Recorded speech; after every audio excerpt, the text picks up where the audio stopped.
Ассаламу алейкум, урматтуу көрөрмандар. Бул Тез Жарыя каналы сиздердин кызматыңыздардабыз кайрадан.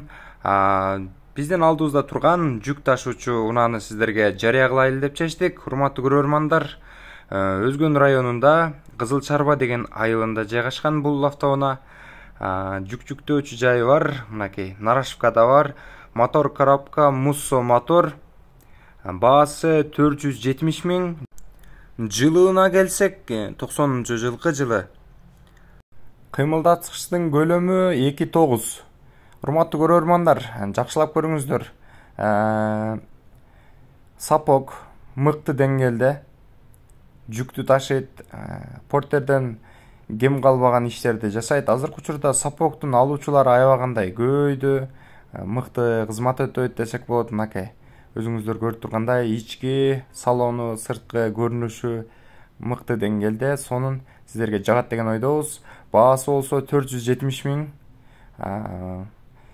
Телефон номерлерди калтырып коебуз, ушул жака чалып байланышып аласыздар.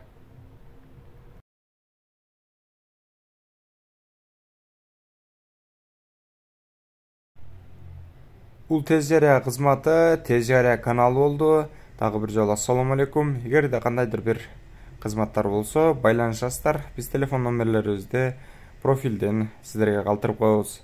Дал ушул унаа сиздерге жаккан болсо телефон номерлерине байланышып чалып аласыздар. Дагы бир жолу ассаламу алейкум.